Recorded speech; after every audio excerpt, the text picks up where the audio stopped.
So recently I got this question about how can we plot points using azimuth and distance. Azimuths are measured from the north.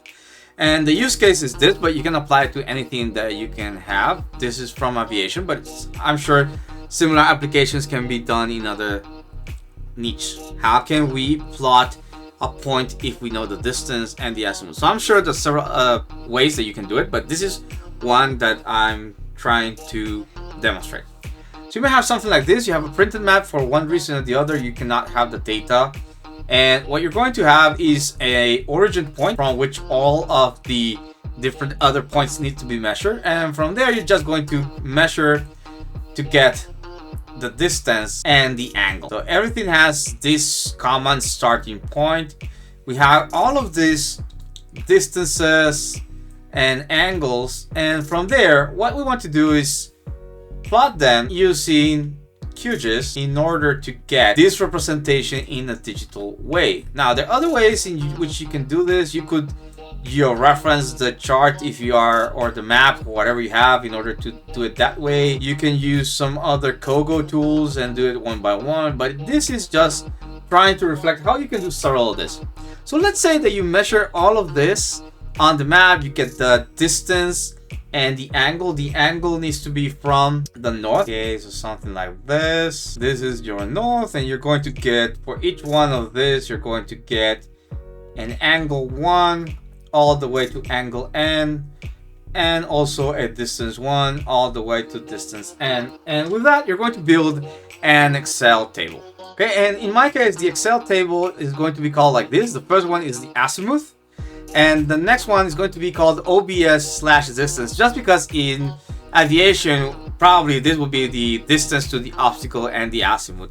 And we want to get this into our QGIS to have the digital data instead of, like this. Okay, so the next step is we open up QGIS.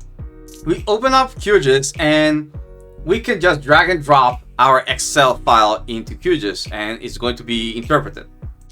So in this case, I'm just going to grab this, drop it here. I'm going to move it on the top because this is a project that I already have. And if I open this attribute table, it contains the same values as my Excel spreadsheet. So we don't need to convert this into a CSV. If we add new fields, or not new fields, if we add new rows, we can just close this, remove it, drag and drop, and it's good to go. I don't think it has the option to watch automatically, but I suppose that if you close the QGIS project, once it reloads everything, the next time you open it, it also works that way. Okay, and in QGIS, what I'm going to do is I'm going to use the model designer, and I have already created a model.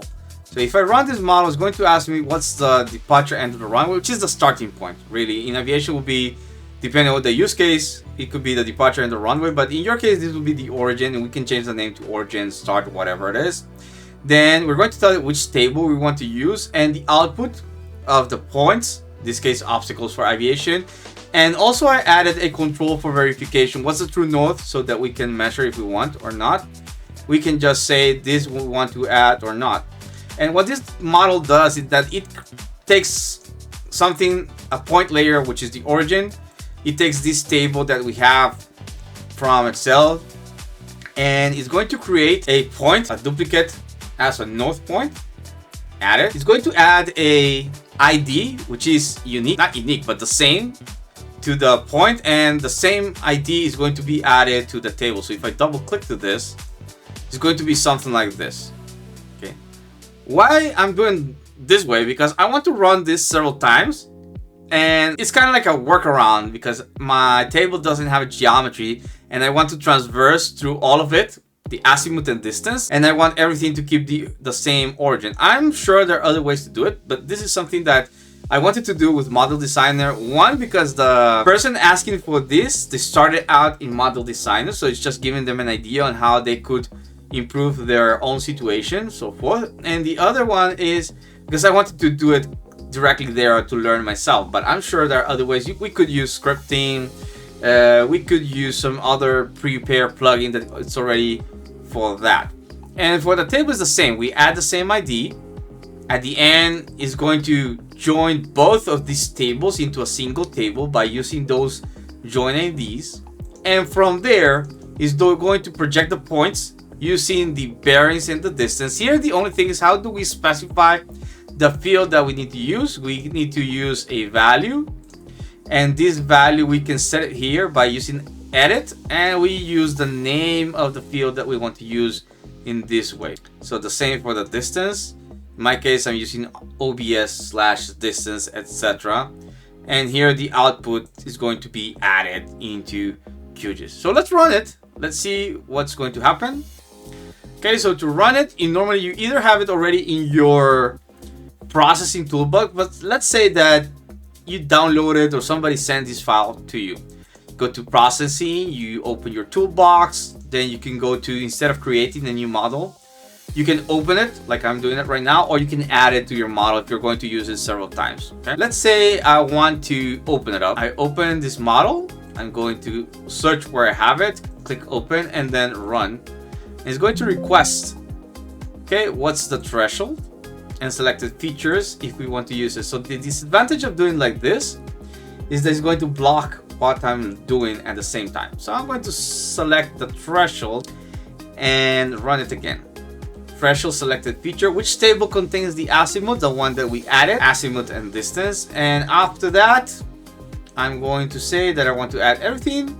Going to run, close, and now it's part here of my output. Okay, so I created both of them to be included into a group when it's loaded into QGIS. And here we have it. We have converted from just angles and distances into something that we have here. And of course, afterwards, this is a memory layer. You're going to need to make it permanent, or you can do that directly on the processing toolbox altogether. It's just the way that I like to do it. I like to do it using memory layer. And if we want to check the output, we can open here the attribute table of the output. It's going to copy the fields that we had from the origin layer. Yes, of course, these two things we don't need it, so we can further process our modeling tool in order to remove everything that we don't want, that we don't need, etc. But I think this is a pretty good idea of what you can do with the model builder designer in QGIS and how you could leverage it for your own purposes. Remember that the more that we automate, then the quality process is a lot easier, because this, instead of doing it one by one or every time you need to do in chain all of these tools, it's going to be a lot more difficult than just clicking run and remembering what you needed to do. So hopefully this video brings some insight on how to use the model designer.